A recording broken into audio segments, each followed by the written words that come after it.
I'm sayakatcosplay, and today I am going to be showing you how I painted this lovely Thor armor and some other Thor armor pieces from the new Thor Love and Thunder movie. If you like today's video, don't forget to give it a thumbs up. Let me know if you have any questions in the comments down below, and maybe give the channel a little follow if you like this kind of content. If you're interested in making one of these, I have another video on how to put together the chest plate, so you can go ahead and check that out if you want to. I also have a video on how I made the helmet for this Thor costume, and if you want to make one of these for yourself, I have patterns, and my friend and I, Plexi Cosplay, have teamed up to also make kits available. So all the links for those things are in the description box down below if you want to make one for yourself. And so today's video is just on how I go about finishing these pieces. This video is all about how I painted the pieces that I showed you in the introduction and some other pieces I didn't show you. If you are interested in how to put these things together or how to pattern them, those are in different videos, and I also have patterns available on my Ko-fi and Etsy stores. So if you want to learn how to pattern or build these things, different videos, links down below. Or there were cards earlier, I don't know, whatever. When I paint armor, I like to start by basing out different parts of the armor. This means I'm going to do all the silver on all the pieces first for this particular set of armor. I'm going to do all the silver details first, and I'm going to do 2 layers of silver. I find that with metallics, generally they aren't pigmented enough to do just a single layer unless you have really good, really high pigmented paint, or you're using rub and buff. Generally, you're going to need about 2 layers of paint. So what I'm going to do is I'm going to go over and do a fairly decently thick layer of silver on this first pass, wait for it to dry, and then do a second layer. This is going to lay down a nice metallic layer for all those silver parts, and for this particular paint I have mixed together a whole bunch of different silvers. I can't tell you what I actually did because I don't remember. I forgot to mention, all of these armor pieces have been primed with Plexi Dip. They have approximately 2 to 3 layers of Plexi Dip on them, and I did that prior to painting. You always want to prime your foam prior to painting because not to prime is a crime for both makeup and for painting.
Once all the silver is laid down, it's time to start adding in the other colors. And for some of that, which is the arm pieces and the hand pieces, that is just blue. So it's a dark blue color.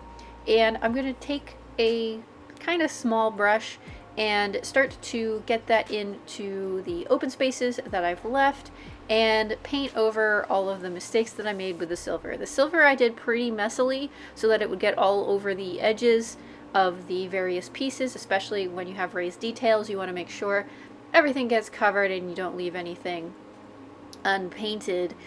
So I'm going to take my small brush, and I have a dark blue mixed up. It's a lighter blue mixed with some black to make a darker blue paint. And with this paint, I actually mixed an airbrush blue with a regular acrylic black. And for whatever reason, this is a pretty highly pigmented paint, so I only have to do 1 layer of the blue. And you might see me wipe off some mistakes. I don't have the steadiest hand. I'm not the most cleanest of painters, so I often make mistakes and have to go back and fix them. That's totally fine. I've been doing this for years and I still make mistakes, because everybody makes mistakes. It's a learning process.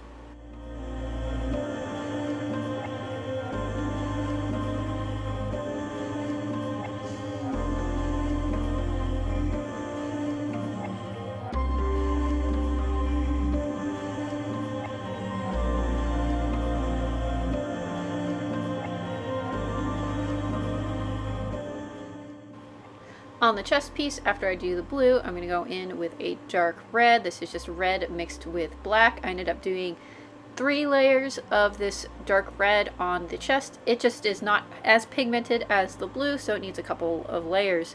I'm going to do the same thing on the belt. I'm going to add this dark red, and then I'm also going to add in a kind of reddish brown in the lower areas. So the belt doesn't have any blue on it. It has dark red and sort of a brown red on it. I don't remember if I recorded painting all of the belt, but you get the idea. I'm still color blocking here. I'm still doing all of the base colors for all the pieces on this costume.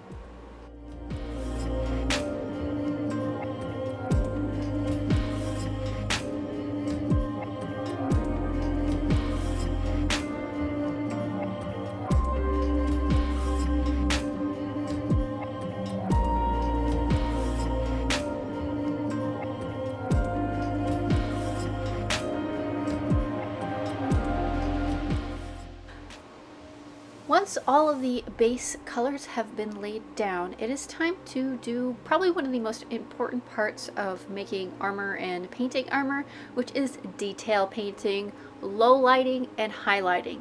In the case of this armor, I'm not actually highlighting anything, but I am filling in the detail lines where I painted over them perhaps, and low lighting on certain parts of the armor.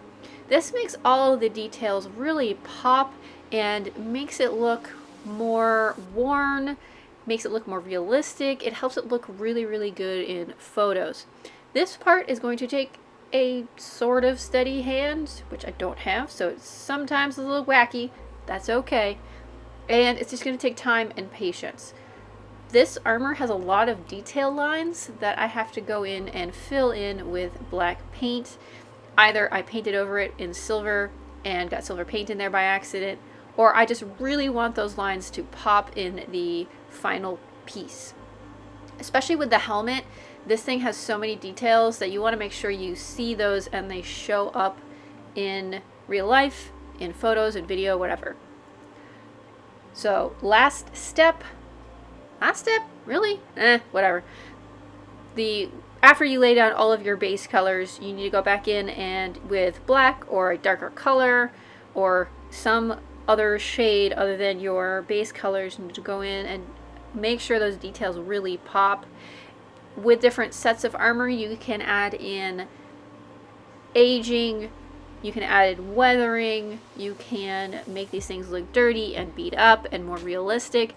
Like with Fallout armor, you can make it look all rusty with different techniques. There's all kinds of finishing techniques that you can do for armor and for armor painting. This particular set is pretty clean, so I'm just going in, making sure all the details pop, doing low light painting, and calling it done.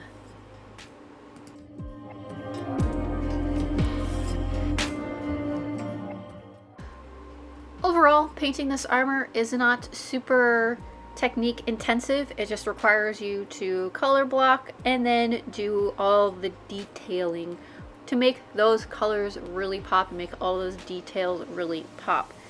Like I said, the most time intensive part is really just doing all the detail lines and waiting for paint to dry. Hope you enjoyed this video of me finishing these pieces, and just enjoy a little bit of footage until the end of the video.